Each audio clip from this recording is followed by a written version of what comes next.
psychiatry should actually go into government, that politicians should listen to psychiatrists. Psychiatrists should be in every parliament and should direct and monitor political activities.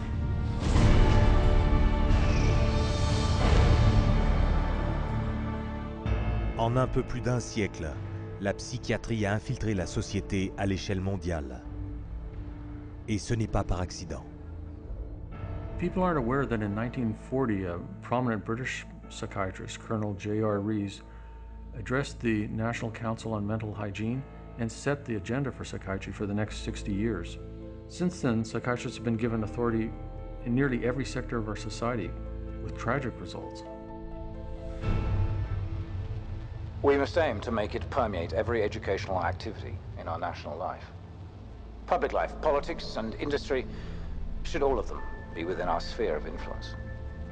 We have made a useful attack upon a number of professions. The two easiest of them, naturally, are the teaching profession and the church. The most difficult are law and medicine. Plus tard, un collègue de Rees, le psychiatre Brock Chisholm, cofondateur de la Fédération mondiale de la santé mentale, élargit les plans de la psychiatrie. To achieve world government, it is necessary to remove from the minds of men their individualism, loyalty to family traditions, national patriotism, and religious dogmas. Pour mettre leur plan à exécution, les psychiatres américains ont convaincu le Congrès que la maladie mentale était une menace nationale que seule, moyennant des fonds plus importants, pouvait résoudre. Donc, le gouvernement a accordé à la recherche psychiatrique des fonds énormes, passant de 1 million de dollars par an en 1946 à 1,4 milliard de dollars aujourd'hui, une augmentation de plus de 139 000%. À mesure que l'influence de la psychiatrie se répandait en Amérique, elle le faisait aussi dans le monde entier. Derrière chaque crise mondiale, on trouve la psychiatrie à l'œuvre. Par exemple, le psychiatre serbe Jovan Raskovic, qui a demandé la purification ethnique des Croates et des musulmans car il croyait fermement à leur infériorité raciale.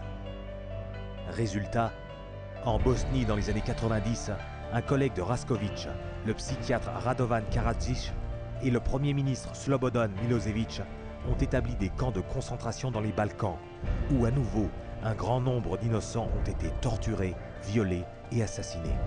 Un psychiatre militaire a expliqué comment cela avait été accompli. C'est très difficile de tuer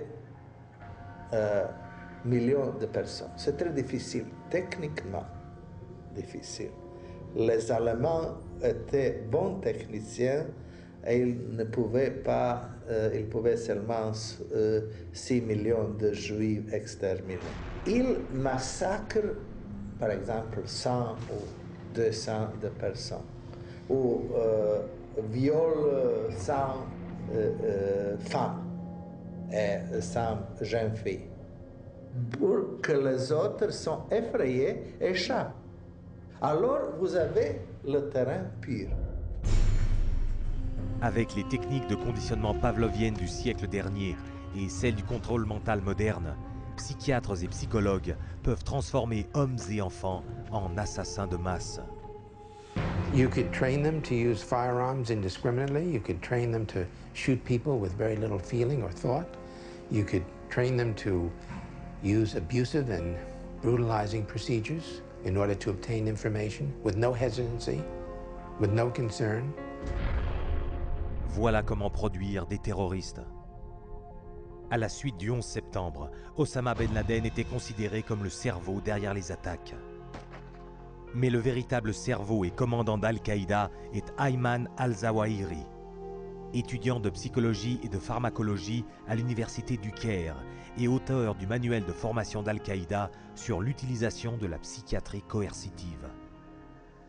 Pour orchestrer les bombardements terroristes à Madrid, Abu Hafiza, un autre membre d'Al-Qaïda, s'est appuyé sur les mêmes techniques de manipulation mentale. You can implant memories. Memories are potent sources of motivated behavior. If you implant enough memories of specific kinds, you can shape and change the nature of human thinking, and feelings. And it was thought to be a kind of ultimate weapon, because what greater weapon could there be than control of the human mind? You can control minds, and you can move people around, particularly when you control their lives. It's easier to control their minds. When we look at psychiatry and psychology, social control is the primary agenda. Actuellement, ce programme est exécuté dans le monde entier par le biais de campagnes d'évaluation de la santé mentale, livrées au public sous des noms aussi inoffensifs que Teen Screen. The national government is actually encouraging it and wanting to test every single kid in our public school system. All children are put under this kind of a test for psychiatric evaluation, a 10-minute test that tells them absolutely nothing. I predict that upwards of 90% of all the people screened will be diagnosed as having a psychiatric disorder, which means that we'll have an entire generation that will be a perfect profit center. L'homme derrière le programme de test pour les jeunes est le psychiatre David Schaffer, conseiller au département de la défense américaine. They're not just screening children to have complete control of the 52 million children in school. They're screening now, and that bill, they will screen their parents, and they will screen all adults in America. The idea of mass screening for mental illness in the American population, run by a government initiative, is one of the scariest ideas I ever heard of. Psychiatry is politics, has always been politics. It is politics pure and simple, because psychiatry was always the application of force against people who don't want to be forced. It's a sad thing, and parents better wake up. Society better wake up, because we're in serious trouble if they don't. Le plan d'ensemble de la psychiatrie pour infiltrer tous les secteurs de la société se réalise. Nous n'avons pas d'épidémie de maladie mentale, nous avons une épidémie de psychiatrie. Quelque chose peut et doit être fait à ce sujet.